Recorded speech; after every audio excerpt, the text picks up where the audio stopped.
What's up guys, it's your boy, still needs an intro. Today, we're going to be installing the rear sway bar.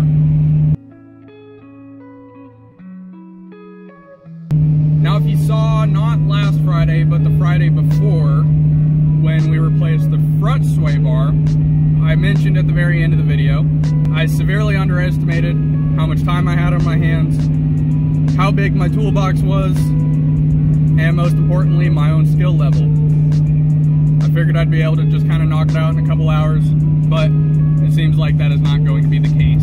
So, we're going to get a lift at my dad's shop, and we're going to get the car up in the air, and it'll be a little bit easier to maintain. All right, I have the lifting post underneath the different jacking points, so I have it on the front in the chassis part of it, and then there's an actual stub here in the back that it sits on. And then I went ahead and already loosened the lug nuts, so let's go ahead and lift it up.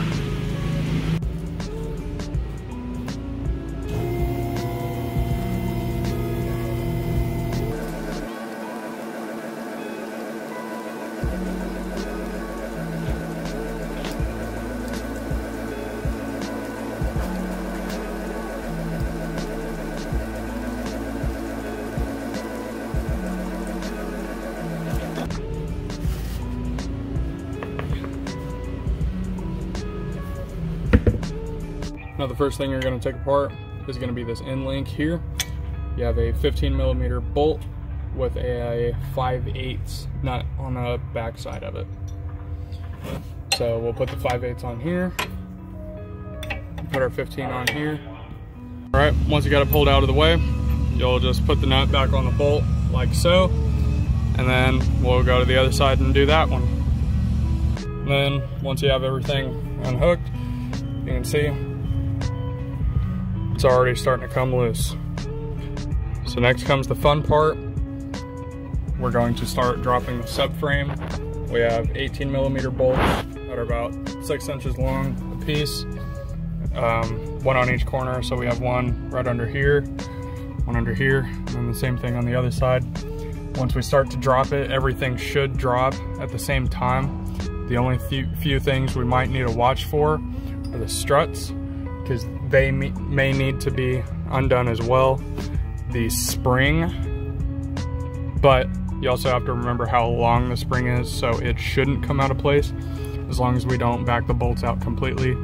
And then the last thing would be the exhaust. We may need to drop the exhaust hangers and bring the exhaust down a little bit. But let's go ahead and throw an 18mm on the impact and start to lower these down, just a couple threads at a time.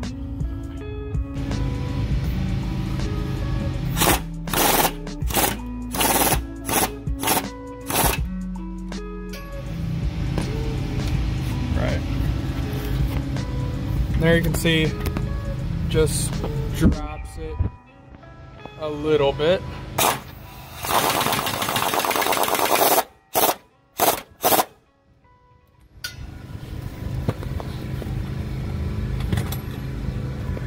And again, just gives us that much more clearance to try and pull this thing through. So we're gonna go ahead and drop this corner, same thing. You might need a little bit of an extension to get it up in here, but same thing. I'm just going to drop them all about an inch and a half. You want to keep it on the last couple threads just so it doesn't fall completely out of the way. And then the very last thing we're going to do is go ahead and loosen up this bracket back here. So we have a bolt on the back side of it and a bolt on the front side there, and it'll lift the bracket out of the way, and it should theoretically be able to just pull right through that gap. Because you can see we do have quite a bit of clearance. The only thing that's going to be an issue is this part.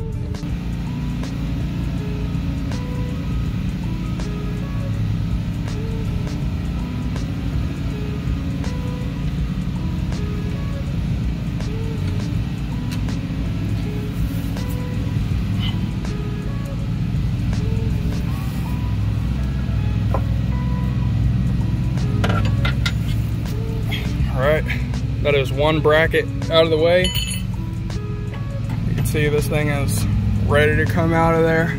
All we got to do is go over to the other side and simply take out the second bracket.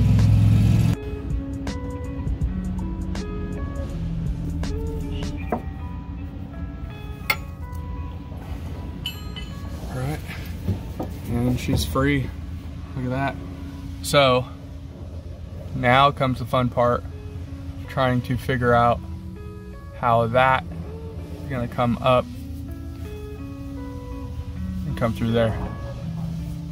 So I'm gonna set up the camera on the tripod and you guys get to watch me struggle for a bit.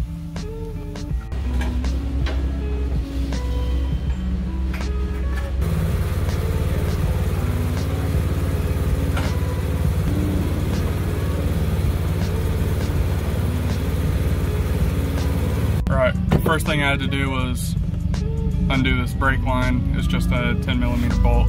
Right there's a hole for it, and it does have this little finger that goes inside of a slot. It's up top, so you just pull it out and it just comes right out of the way. So take two of trying to take this thing out. All right, the next and hopefully the last thing that we're gonna undo. This is pretty much the only thing holding us back. It's gonna be this upper control arm that holds everything in place. So it's an 18mm nut and an 18mm bolt. So let's go ahead and loosen it. We're not gonna take it out. We're just gonna loosen this end and push it up out of the way so that we can snake this out and around it. While I was in there, I went ahead and took off the bushings just to give myself that much more clearance to try and pull this thing through.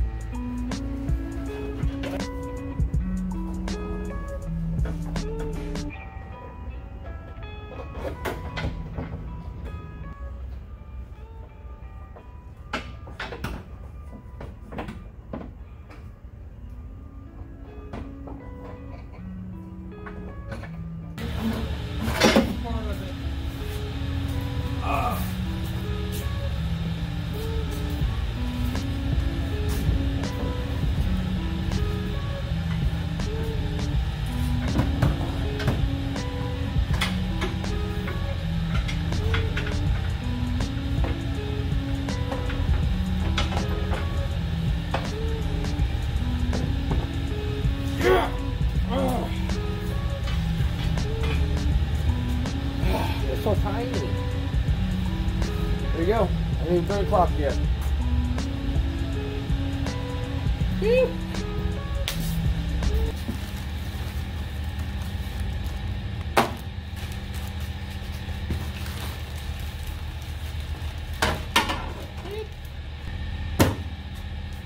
There should be. Here's the teeny tiny little factory one, and then we have this ever so slightly thicker Ibach one. What I'm gonna do first is I'm gonna go ahead and put this new one in the car, because remember, we had to take the bushings off of the old one to give ourselves a little bit more clearance. You can see that the line is pretty much right after this bends back and goes straight. Plus, once we have it in place, we'll be able to put the bushings on, which are right here. And so, like I said, we'll just go ahead and put these on after we get it in the car. I may regret saying that, but I feel like it'll be easier considering us taking that out.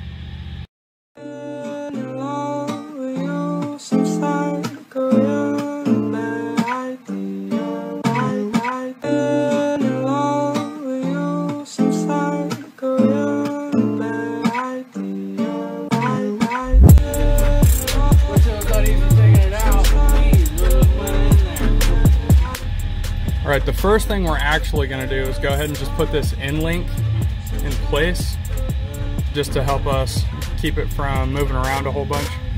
Next, we're going to put on this control arm. We'll push this down into place and try and feed this through at the same time. Just like that. And then we'll try and thread this bad boy on there. Next, we're going to worry about this brake line, and this one's nice because it's actually got a little tab that it slides into.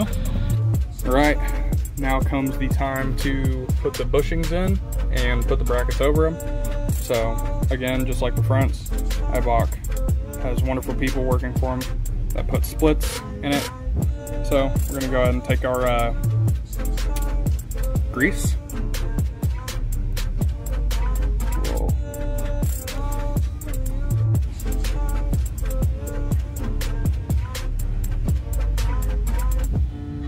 We'll pipe some in there, just like that. And then we'll take our finger and smear it around. All right, and then once you have everything together, you're gonna go through it all and make sure it's all tight. So we disconnected the end link, the control arm, and obviously the subframe bolts. And then you go through and mount your wheel. Couple finishing notes while I'm editing the video.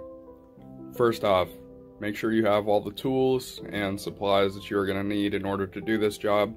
It is a pretty big job. It's not something you can just throw together in an hour. So make sure you are prepared, or else it will come back to bite you. That's why I had to postpone the filming of this video. Second off, I am scheduled for an alignment next week. This video should be going live in a couple hours. But if you've made it all the way to the end of the video and you want to see me go through the process of getting it aligned and show how they go through the alignment process, drop a comment below and let me know. If you don't want to see it, drop a comment telling me to shut up and stop filming YouTube videos. Now, with that being said, if you found this video helpful or at least entertaining, please be sure to drop a like, share it with your friends. If you'd consider subscribing, click over here. If you want to see what YouTube recommends you watch next, click over here. And as always, I look forward to seeing you guys next time.